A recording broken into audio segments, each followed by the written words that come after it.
So, rewatching this one, there were two things that I had forgotten. One, this thing starts off real quick. Yeah. All of these things that I thought like, oh, that happens like the first hour. That's the first 15 minutes. Octavia This movie just Spencer's kind of never stops. Like it stays happening the whole time. Like there's no like slow moments of Halloween 2. No. And I mean, and another thing I realized, we will more get into it later on, but I thought the white horse was my main problem with the movie. It's not as bad as I remember it, and it's not my main problem with the movie, I realize now. Mm-hmm. I have another big problem with this movie, but we can start off in the beginning with the scenes in the sanitarium with young Michael Myers. Yeah. And I think the kid actor... That kid's like a rapper now. The kid who played young Michael Myers. Yes, interesting. Yeah, he's like thin, he's like skinny now, and he's a rapper. I forget his name, but that's what he is. Yeah, they had to replace... They have a different kid for this movie. They had to replace him because puberty hit hard. And yeah, he probably lost all that weight and shot up like 2 feet and started rapping, and they're like, we can't have this kid as Michael Myers again. No, Rob Zombie wouldn't let a rapper into a studio. I think he would. I just think this kid didn't look anything like he did in the first movie again. And they didn't have digital de-aging at that time, so they were going to fuck with that. No. But this kid does do a good job, actually. He does. And I don't have... I mean, that's the first introduction, the white horse, the little statue.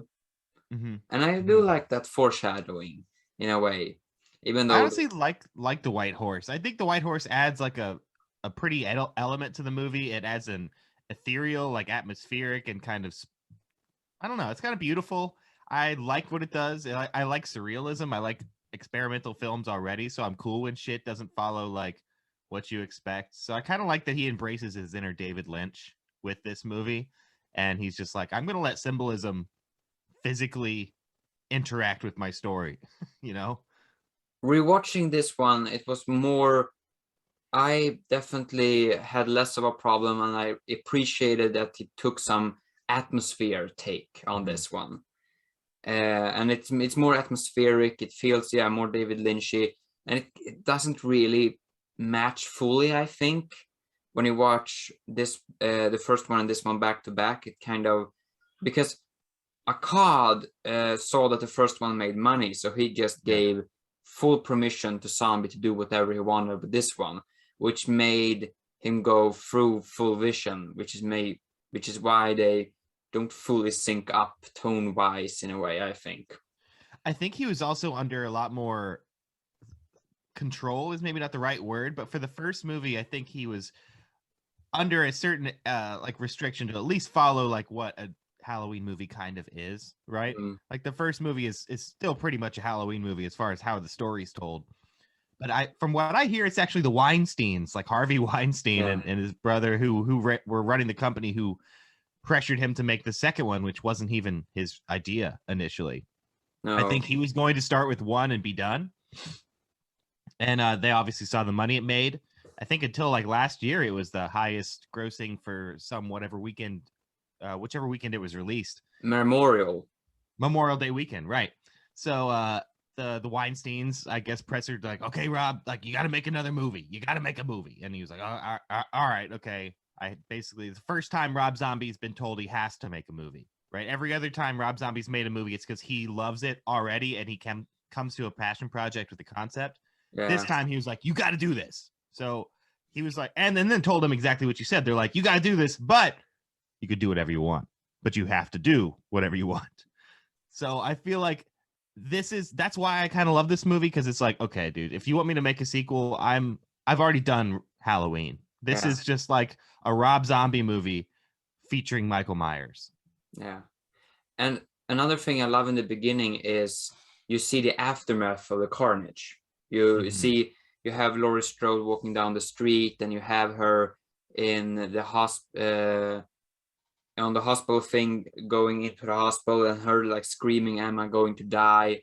And I really like that aftermath, because that's very realistic. That's a very realistic aftermath of a slasher movie. to do that Yeah. way. And the makeup effects by Wayne Tooth, who returns for this one, is fantastic. Yeah. It looks like she's actually been mauled. Hmm. I love And his effects work. He does a lot of Rob Zombie's work. I'm pretty sure he did Devil's Rejects as well. he, Um, he has done everything, actually. Everything. Cool. Yeah. He's a Great work. he worked as a key artist for K&B up Hmm. until I think 2012 when he solely went on his own, and now he mainly just does zombie stuff, which is, Cool. I'm sure is a good life. Oh yeah. Again, I've said on our show Camp Nightmare, like Rob Zombie cultivates a family Yeah, with his crew and even his effects and his behind the camera people. And some people are just like, there's a number of people who say exactly that. They're like, listen, I only really do movies when Rob Zombie calls. That's it. That's all I do. yeah, Like a couple of those actors do that, and that's I guess what Wayne does. That's really cool. yeah, and he has an even more family than Mike Flanagan, because Flanagan has his family, but Yeah. some pieces are interchangeable. Now it's real effects instead of Kurtzman that does the effects, as an example, but he has had the same family for the last 20 years, and that is Mm-hmm. actually awesome. And I It know, is. listening to an interview with one of the makeup artists behind this one, Bart Mixon, he said that the makeup trailer is Rob Zombie's escape place. He Mm. goes and chills out with the makeup artists when everything is too much on set and producers and everything. So he just goes and chill out, and then he heads back into the stress meat grinder of the movie set. That's awesome. That's cool. That's cool to know. Yeah, and I do love this hospital scene because Yeah. it has some of the greatest kills in Halloween history. Dude, I'll take Octavia Spencer in this scene. Nobody's been killed better on screen than her, maybe. It was her screams with how brutal Michael is. Yeah, Oh man. And how dark the blood is, and Wayne Tooth's like effects work did this whole opening, the whole movie really is extremely brutal. yeah, I think that's one of the two reasons maybe a lot of Halloween fans don't latch onto this movie is it's more brutal than like Michael has ever been. So it kind of doesn't, and it doesn't really look like Michael. You know, he spends half of this movie without a mask on. And when he does yeah, put on the mask, it's shredded. So it's almost like he's not wearing it. So I think Halloween fans didn't like that. And I think Halloween fans didn't appreciate how realistic it actually was. Like what you just talked about a few minutes ago with Laurie Strode and how this movie shows characters after trauma. You know, Laurie Strode's not exactly a likable character in this movie. And it's because she's trying really hard to deal with insane amounts of trauma to the fact where she has all new friends, a whole new lifestyle. She's like partying to shut up the voices in her head, you know, and she's dealing with shit in probably a very realistic way, but it's not exactly the likable Laurie Strode we had in the first movie. So people aren't latching onto her as much. And then of course Malcolm McDowell takes Dr. Loomis's character in an extremely unlikable route. So I think these are all reasons why I personally think it's a great movie, but I understand why Halloween fans hate these things. yeah. And I mean, the movie, even in the like the first half, problem starts showing up. The scene with the two paramedics talking about how they want to have sex with a dead girl's body. I'm like, Classic Rob no, Zombie scene. no, why? This is what I Why? call getting Rob Zombied, is scenes like this when you Yeah, get like these trashy characters that just give you the most explicit filth you've ever heard. You're getting yeah. Rob Zombie. And I think this is the first scene that Richard Brake had done with Rob Zombie. No, He's interesting. he's one of the ambulance drivers. I'm pretty sure this is his first Rob Zombie movie, and then obviously he goes on to be in major roles in 31 and Three from Hell. Yeah, but yeah, I mean, that ambulance scene is, I mean, the dialogue is just, I was just annoyed by how trash it was. It was too over the top. And then You know that was Rob Zombie taking down actual dictation from shit he overheard the Weinstein saying. that could happen. That is a possibility. That Like is, I would believe that. me I know too, I just made it up, but I still kind of believe it anyway. definitely. And I mean, there have been some weird explanation with how Michael Myers comes back to life, but in Yeah. this movie, he doesn't come back to life, but he can escape because of cow. Yes. It's Yeah, definitive. We yeah. can. It's the cow's fault. If you're Everything looking in to this, blame anybody, I mean, and in, which is funny, because Rob Zombie's such a hardcore vegan, yeah. he's blaming the cow, which is an interesting direction for him to take. I don't know if is it Friday the 13th part 5 that is most weird because the whole movie is because of a chocolate bar, or Halloween Rob Zombie's Halloween 2 where the entire movie is because of a McDonald's burger on 4 legs. Yeah. Either way, dairy did it, right? Yeah, like that's the Either real way, evil. it's dairy's fault, It's and Darius' fault. I'm behind that because as I grow older, one thing that I find to be the grossest thing imaginable is a tall glass of milk. That is disgusting to me on a lot of levels. So I'm cool with blaming dairy for this. Fuck I, dairy. I will now never come back for this podcast, but I love to in the evening sit with a tall glass of milk and just drinking. I'm like Seinfeld. I drink way too much. I use way too much dairy products. I love cheese. I won't ever stop loving cheese. I can't. I won't. But milk, can't do it. Yeah, Squeeze me an almond into a glass, please. and we have to mention in the hospital scene we have, of course, the probably my favorite kill in Halloween history with Octavia Spencer. Just how it holds on her, and you just see it play out, and like you're a spectator, can't help almost. Absolutely love it.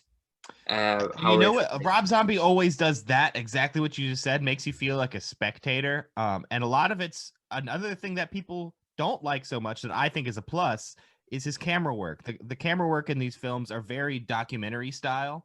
Like they're very handheld and very shaky. So it feels like you're a voyeur. It feels like you're watching something realer, like you shouldn't be seeing, more than it feels like smoothed out cinema, right?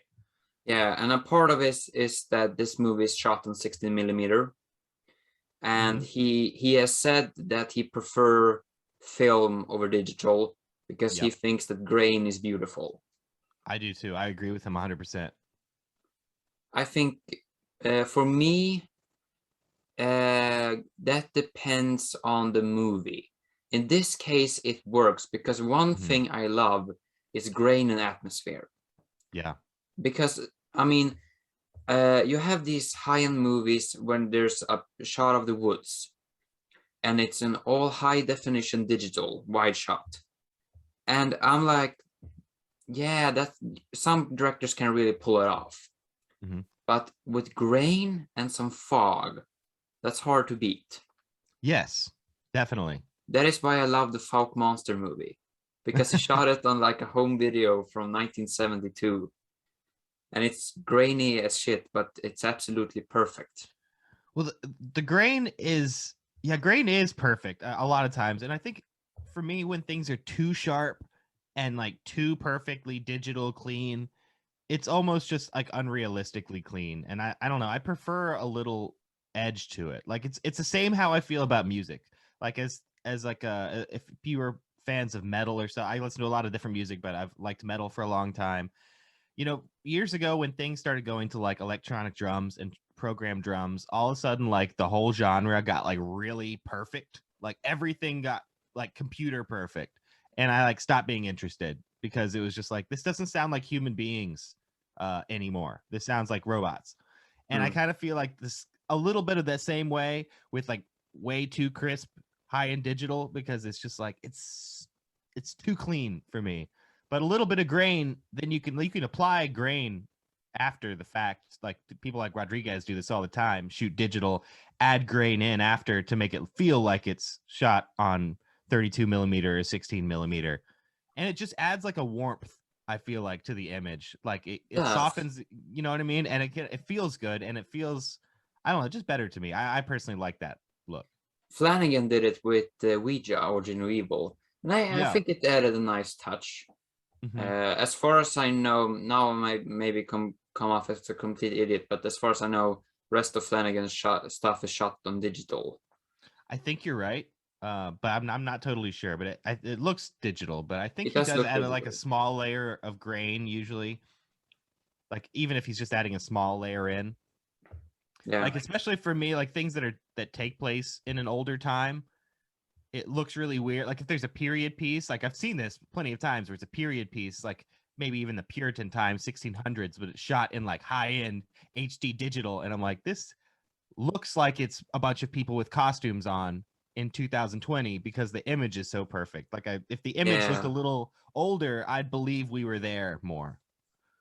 and it's the same thing with cleaning up old black and white movies, Yeah. because some of them they end up looking like Snapchat filters.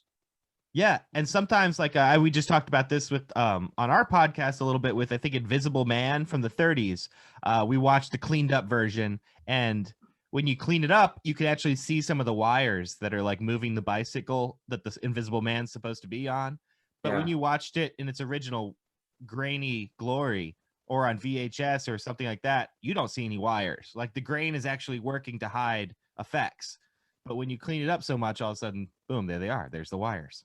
yeah, and that's the problem with cleaning up old movies, because the filmmakers never had computers in mind. They thought like, all right, this effect is, it was built um, in conjunction with the cameras.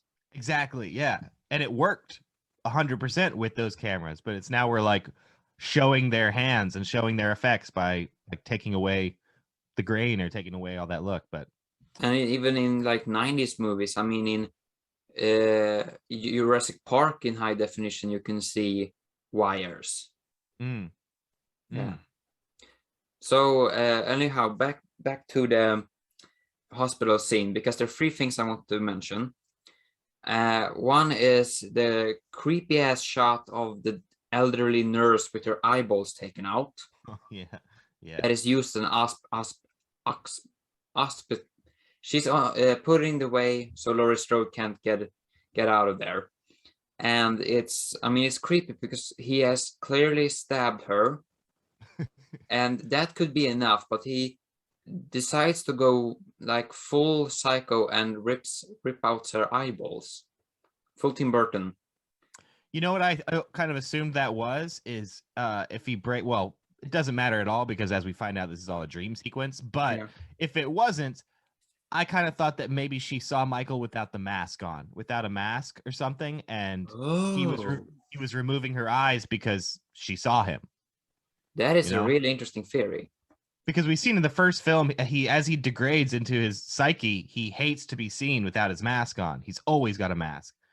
So I thought maybe he had broken out. She saw him without a mask, and like nobody sees me without a mask, or at least with my hair in front of my face or something. So take out the eyes. Interesting. I never thought about that. I just saw a creepy image. I never thought about what it actually could mean. That's really interesting. And another thing in that scene is we get the swamp tourer from Hatchet as a security Oh, guard. yeah, yeah, that's such a good point. I forgot that guy was in Hatchet. Yeah, The Hatchet series has everybody at some point.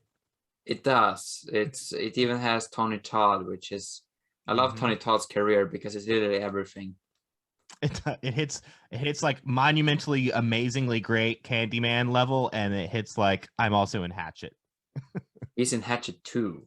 Hatchet 2, you're right. As Dr. Voodoo or whatever his name. Which It's one is Dr. he? Voodoo. He has a short cameo in the first one, and then an extended part in part 2, because it's in part 2 where Hatchet goes full. Mhm. We're gonna take an entire horror convention and make a cast out of it. That's Yeah, basically Hatchet 2. basically. And Dr. Voodoo, who he plays, is a real person in New Orleans. Like there is an actual Interesting. Dr. Voodoo shop. I used to have a Dr. Voodoo's T-shirt that I got down there when I was in New Orleans, one of those times. But it's not Tony Todd, obviously, and I don't think there is like an actual human Dr. Voodoo. I don't know if there was, but there's definitely Dr. Voodoo's been a presence in New Orleans for a long time. So anyone who's like a native of that area, like they caught that reference immediately. Yeah, and It's like Madame Laveau and Dr. Voodoo are like the two main ones that people yeah. in New Orleans know. With Hatchet 2, you gotta wonder that did Adam Green go to a horror convention and just imagine how every one of these celebrities would die horribly? Probably, yes. Him and Kane Hodder, like, how do you want to kill that guy? Good question. They just say, yeah, they just sat at Kane Hodder's booth at the convention and just like, yeah, they just played that game. Just pick them out. How would you kill that person, Kane? Tell me what you do. Oh, let me tell you. Rip their head in half from behind. But, they really should have put the guy. I think it's oh, I can't remember the name, but the guy that played Jason, Freddy vs. Jason, he should have been in Hatchet too. Oh, that would have been cool. Like, what if like Kane Hodder killed him? Yeah, on screen. Yeah, but it does feel like he just cast half a horror convention. He's just at some point during the horror convention, he was just like, "Listen, all celebrities, look under your chairs. If you find an envelope tape there, surprise, you've been cast in Hatchet too. Yeah, please meet me around back. We're shooting this weekend." It's like Squid Game. He hands out the cards. Exactly. It's Squid Game, but it's Hatchet too. I wouldn't be surprised if that's how Adam Green ran Hatchet said it. Kind of feels. Who like is the businessman that has to slap everyone? That's Tony Todd. That's Tony Todd. Yeah, I just imagine Tony Todd sitting and slapping horror celebrities. I imagine if I got slapped by Tony Todd, he would just knock my whole head off. But true, the guy is like 2 meters. Yeah, huge hands. He's got Candyman hands. Yeah, he does kill Derek Mears, but that's not the same thing in Hatchet 3. Yeah, that's true. But anyhow, the Swamp Tour guy from Hatchet, he helps her getting to safety, and then like say, oh, it's all fine, it's all safe. You get this kind of nice human moment with him, and then he gets an axe to the back. Yep. Not as iconic as his axe death in Hatchet, where he gets split in two. No, but that wouldn't really fit in this movie. Like, again, like as wild as this movie is, Rob Zombie aims for realism with like his violence. It does. And with his dialogue and stuff. So that would never fit. But yeah, it's great. And I just love how this like hospital scene concludes. And it's an elaborate scene. And then at the end, we were chasing to the rain out of the hospital, and all of it is all just a nightmare fever dream that Laurie's having. Yeah. But for some reason, I don't feel like ripped off. I usually hate it when people are like, it was a dream. But I'm okay with this for a couple reasons. One, it's only like 10 minutes of the movie. It's the very beginning. True. Two, the sake of it's all a big love letter to John Carpenter's Halloween 2, which of course took place entirely almost in a hospital. And even recreate some shots. Yeah. So I'm cool with that. And three, the lie is so elaborate that I'm cool with it. Like that whole scene is just so well done. I love that scene. Like, whether it's a dream or not, I love that scene. Like you said, Octavia Spencer's death is one of the best on camera that I can even think of. It's just, in my mind, it doesn't really make sense. Like, how does it, where would the dream start and where would it end? I suppose it starts in the hospital bed, and her screaming for her life is like the last thing before the dream, I suppose. Well, I also kind of had thoughts about that. Is that, well, one, it makes sense because it gives you a inside look into how fucked up Laurie Strode's headspace is right now, that these are her nightmares. But two, it also does ask that question, is where does reality end and the dream begin? And I think for Laurie, since 2 years ago, when the events of Halloween happened, that's exactly how she's feeling, right? Like, when did the nightmare start? Like, where do her dreams, like if she's dreaming this and she's experiencing it in the daytime, it's like constant for her. So I kind of felt like that was a way to try to put you into Laurie's shoes a little bit. Yeah, I would say that. And then we move on to she's living with Chucky, Sheriff Brackett. Who's the best. His role and his performance in this whole movie is amazing, by the way. I mean, I said this in the Rob Zombie episode. I realized I repeated myself a little bit. I brought up Hatchet in both episodes, I realize now. But anyhow, who doesn't love talk Hatchet? What I said in the last episode and will say now is I love Brad Dourif in Lord of the Rings, in Alien Resurrection, and in X-Files. Those are the Brad Dourifs I grew up with. But still, I want to say that this is maybe his best performance. Especially at the end of this film. My goodness. Yeah. Yeah, From, he's so good, and he's a really good presence in this film. As we've talked yeah. about, there's a lot of like sleazy characters in this film: the ambulance drivers, the strip club people, there's a lot of sleaze. So it's really nice to round out the movie with, and even Dr. Loomis, right? But it's really nice to round out the movie with Sheriff Brackett, who's just such a kind dad character, and he just brings a really good presence to the film. Yeah.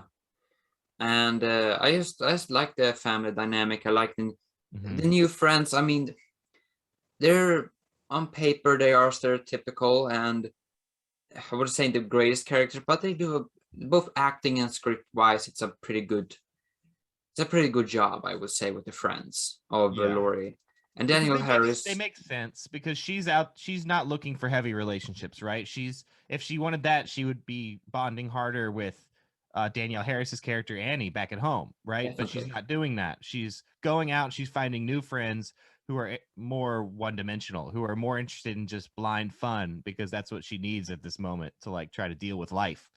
that is true. And Daniel Harris is good. And that, I mean, we could jump on to my biggest gripe with this movie, and that is Dr. Loomis. I Oh. think the way they pulled off Loomis is cartoony. He Mm. pulls up in the limousine in the first shot. Such a douche. And okay, all right, you wrote a true crime book, and you can afford a limousine, a brand new limousine the year after. That makes a hell lot of sense. Yeah. I guess so. I mean, like maybe it's just he's trying to say how big of a phenomenon Michael Myers was, that this book was that big. But yeah, it does seem like the dude wrote one book. Like authors aren't like getting that limousine money and rolling around like that after one book. But maybe it was that big of a phenomenon. But yeah, his character, I love it because one, it subverts what everybody expects, and I kind of love things that just subvert what everybody expects. They turned Loomis, the series hero in the previous franchise, to the ultimate douche of the universe in this movie, and Malcolm McDowell plays the hell out of a douche. He does. But Malcolm McDowell never puts out a bad performance. but But it's like his character has no arc. Like he starts as a douche and he ends as a douche somewhere else. Like it's the same thing. He doesn't change, and we spend too much time with him in the movie, I think. definitely, it's no arc. The only thing that keeps that character from completely falling apart is Malcolm McDowell. Yes. I don't think, Yeah. yeah, it's absurd. It's not what you expect, but there's two kinds of ways of subverting expectations. There is the smart way, and there is I am gonna be a rebellious filmmaker and subvert your expectations.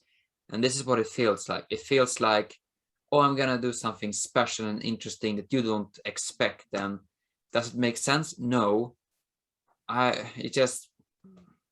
It's not the good end of subverting expectation, because it comes out Yeah. of nowhere. It doesn't make sense. It's just annoying because Loomis. I really liked the part of Loomis in the first one where he connected with people, like the scene where he sits down with Kid Myers and have this conversation with him, and in a way he feels like a parent. I really like that scene, and in here he's just a douche right through, and you can't get those scenes. So for me, it also feels like completely wasting a good character. Yeah. Yeah. I agree with you. Like that's the thing is I like initially seeing like, oh, he's become a douche, but he's become too much of a douche. Like you said, it's cartoonish how rich he's become, how much of an asshole he's become. I think you could have achieved that same thing by toning it down with his character and then giving him some kind of arc where like when he ends up at the shack at the end, it's for a reason that's not just probably for more publicity, right? Which is probably why he went there. It doesn't feel like he has any moral responsibility anymore in this movie. No, And he's so good in the first movie with his like how he deals with Michael as a kid. Like that's one of the highlights of that film, I think. Yeah, and I mean the end in the shed is just he should have gone there for the moral code that if evil dies tonight, I'm going with it. I'm taking it down to hell with me. That should have been like the agenda. And nope. Yeah. And I was wondering if Rob Zombie was trying to go for a thing where like Michael Myers is like this black hole of evil where he kind of like makes monsters out of other people. You know, like Dr. Loomis becomes a kind of a monster. At the end of the film, we kind of see Laurie Strode become a monster, you know, in a weird, ambiguous way. So I was wondering if that's something he was trying to go for. If so, it didn't really come across totally clear, but I don't know. It seems like the wake of, other than like Annie Brackett and Sheriff Brackett, who like were the most well adjusted, you know, everybody in the wake of Michael Myers kind of lives fell apart. I realized that my opinion on this movie and the opinion on the first one, even though they are very separate movies tone-wise, I almost have very similar opinions on them because they have the same problems. The big problem I had with the first one that I talked for ages in the first episode, or in the first episode about zombies movies, was that he doesn't develop his ideas enough. They're good ideas, but they don't get developed, and you can figure out like what does he want with this idea. Like you said, that Myers is this black hole of evil that corrupts everything. Great idea. He develops nothing of it. Well, I mean, I'm just speculating too. If that was his intention, Yeah, I don't know, you know. and that is another problem. Like you can speculate like what's the idea about this. You can tell that he had a good idea about it, even though you really can't tell what the idea is. You can almost tell that it's a good concept he's going with, but he doesn't develop his ideas. I think that I think that was why people didn't like the White Horse, because it was never fully explained. Even though I would argue it is fully explained because the film literally starts with text on the screen telling you exactly what the White Horse symbolizes. So, true. like, what more you need than that, I don't know. He literally defines it for you. But I feel like that, like, the ending makes things very ambiguous as to like, is this thing a hallucination? Is this actual spirit? Like, what's happening here? Yeah, that is true. And what is happening here is a very good description of a lot of things in Rob Zombie's Halloween. And it goes back to not developing his script ideas fully, and instead copy and paste fuck over and over again. Sometimes Putting that bad feels words like in. that takes priority because you have the ambulance driver, and I mean his entire dialogue for like 1 minute straight is fuck, fuck, fuck. It's Yeah. honestly comical. It is. It kind of feels like a really exaggerated Tarantino type thing, where, you Yeah, know, like Tarantino's characters love to have ugly, vile conversations, and sometimes they last for pages of script and like minutes of screen time. Like Reservoir Dogs, it's full of that. Pulp Fiction's full of that, and I feel like Rob Zombie does that, but with trailer trashy characters, right? yeah. He takes it up a notch and go full white trash trailer park instead of Tarantino, which is more LA kind of trashy vibe. LA Or cool guy kind of, yeah, exactly. yeah, But it's still like trashy conversations. Like then Reservoir Dogs, it opens up with them talking about the meaning of like a virgin and like fucking Madonna, right? And that kind of shit. So they're talking about vulgar shit. yeah. It's kind of the same thing. I could see like I see that kind of same thing with Rob Zombie, where he doesn't just show some ambulance drivers, boom, they're dead. He gives us like a couple pages of dialogue of them being trashy before he kills them. I mean, and that goes also another problem is great idea, kind of irritating execution, as I Like, said do we need it? before. I don't know. Yeah, but I mean, I really like the idea that before the ambulance drivers gets their horrific end, they have some dialogue. I really like that idea. That the dialogue is literally them explaining how much they like to be and necrophiles, I think is the word. Yeah. It's not the greatest of dialogues to listen to, even though I like the effort. it's the same thing as in like Halloween 2018. They take the opposite route when you get the little kid and his dad in the car for like all of 5 minutes before they get killed. And it's this tough guy looking kind of kid who you'd expect maybe would be a sports kid, but he's talking about how all he really wants to do is dance and he wants to do ballet. And like there's this whole little thing, and you get like this whole little snapshot of these characters, then boom, they're dead. But they're Yeah. like they're very likable characters. And so we get like a bit of dialogue more than you might in a lot of films before they're killed, and we learn a little something about them. But if it's a Rob Zombie movie, they're going to be filthy trailer trash necrophiles. And if it's like, another movie, a Mike Flanagan movie, for instance, they may be more likable before they die.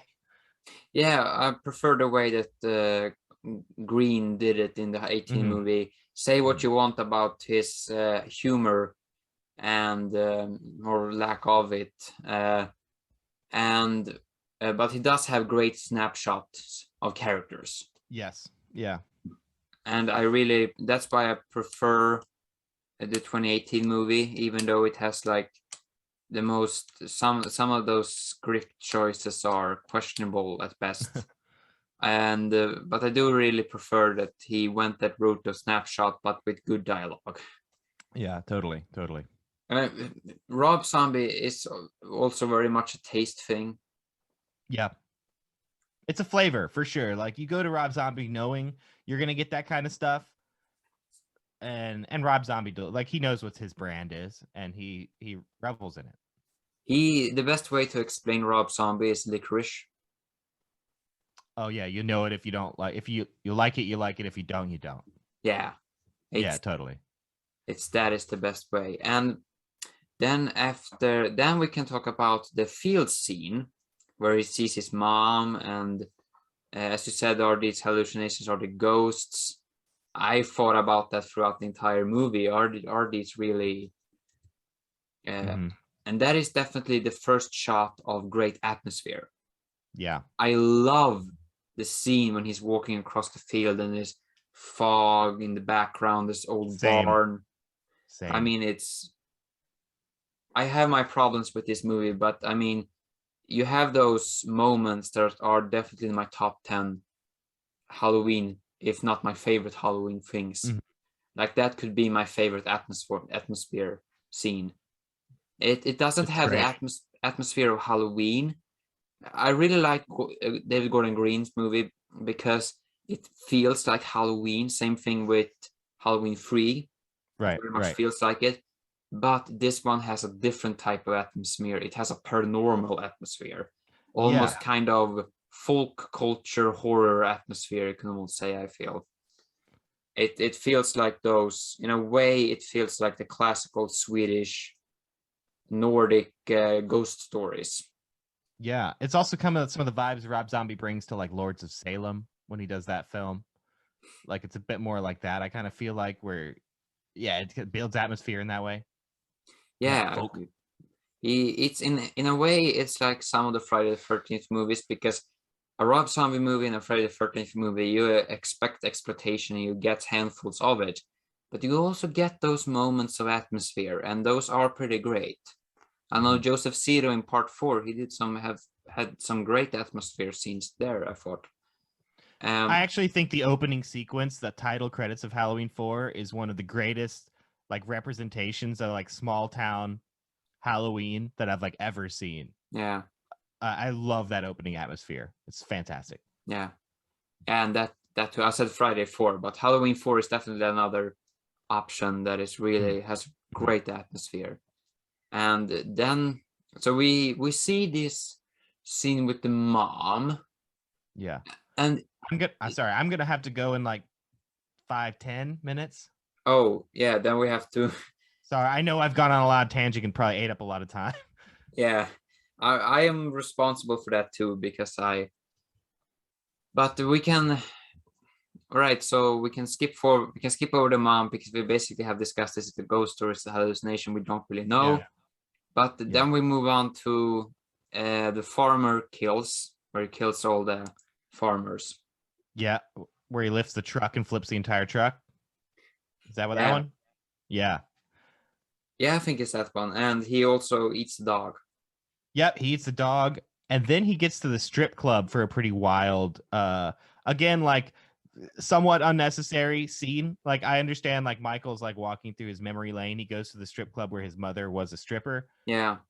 And then we get like pretty much the same thing as the ambulance scene, where it's a bunch of trashy characters saying trashy things, and then they all get killed in violent ways. And Yeah. And it's cool. I like watching them die. They get killed. That kill scene is fantastic. it really is. But should we just move on to the ending of the movie? Yeah, sure. Yeah, and Because then it's like a bloodbath, pretty consistent for the rest of the film. I mean, we see Laurie Strode go out with her friends, and she gets like way hammered drunk at the greatest Halloween party I've ever seen. yeah, Which I would just that's the party I want to go to. That looks definitely. amazing. Hosted by Rob Zombie. Hosted, yeah, that is like if Rob Zombie hosts a Halloween party, that's probably it was just a documentary footage of what that was. Yeah. But the ending, we got to talk two endings because there's the unrated ending and there's the theatrical ending, right? Oh, I completely forgot that. So which version did you watch? What happened in the end? It's a theatrical cut, so I know it's Michael Myers dies. She puts on the mask, walks out to Sheriff Brackett. The police cars surround them in a circle. She goes down to the knees, her knees with the mask on. Sheriff Brackett is holding the rifle. He kind of looks like he's about to cry, as every Brad Dourif character. And then we move on to the final shot, which is her in the asylum, and she sees the white horse and smiles. Right. So this in this version, that ending, Loomis dies, right? Michael kills the shit out of Loomis, right? All right. Yeah, and I think so. The unrated version, what's different is it all does the same thing in the shanty shack thing at the end, except for Loomis and Michael fight. They burst through a wall, and I think she saves Loomis by killing Michael, and then she gets shot by police. Oh, she's like shot a bunch of times by police. She's not shot in the theatrical edition. In the theatrical one, it seems like she gets institutionalized and like maybe she's going to become a killer too, right? In the unrated, she's shot a whole bunch of times, and then it cuts to that same shot of her all in white sitting on the bed being approached by the white horse and smiling, which in the unrated one, I assumed that meant she was dying in that moment because the white horse symbolizes death. And she's like smiling at it. She's being approached by death and embracing it. So I thought that was like her final moments in her head, her dying. That is actually way better than the other one. In the theatrical one, it's a bit more like, are you setting this up for a sequel? Or is she just like, I thought the white horse was supposed to be death, but maybe like it's Michael's brand of death in the theatrical one. I don't know. But yeah, I like bits of both of them. I like the unrated because I think that works better as a nice ending, the implying that that's her death in those final moments, but I like that Loomis dies in the other one. I mean, Loomis dies because he just needs to die. But still, for him to die, they would have had a better arc, I think, because I don't like when they have a likable character in the sequel, he has no arc and just kills him off. That feels kind of cheap. But I do prefer the way that Laurie ends in the unrated version, because I like the embracing death. They're really certifying that this white horse is death, and why it's following around Michael is because it's death. And then the one moment that's ultimately confusing that never gets explained in the end is there's a moment when the ghost of the mom and actually holds, or maybe it's the ghost of young Michael, holds Laurie in place, like physically enacts something on their environment around them. And that might only be in the unrated version, possibly. I think it's only unrated. But still, that moment says a lot. You're like, it's like that moment in The Shining where you're just like, this could all be in Jack's head except for when the ghosts unlock the freezer door. This is like, this could all be in Michael's head except for Laurie can't move right now because she's being held by a ghost. It kind of adds the twist, like, oh, you thought it was only in red. Yeah, I don't know. I don't know what that means, other than Michael is vaguely supernatural. I mean, he has always been vaguely supernatural. Exactly, but this kind of, yeah, I don't know. But I kind of like it because it's like something Lynch would do. Like people like Lynch are like, listen, I don't need to answer every question for you. My job is to show you pretty images and make you question existence. So Electricity. so I'm not mad at it, but I don't know which ending I prefer, honestly. I like bits and pieces of both. All right, should we wrap it up now? Yeah, that'd be good. Then I'm gonna wrap it up. What's your favorite kill? Oh, the Octavia Spencer, All right, by far and away. same for me, but what is your favorite kill that isn't Octavia Spencer? Well, that is an Octavia Spencer.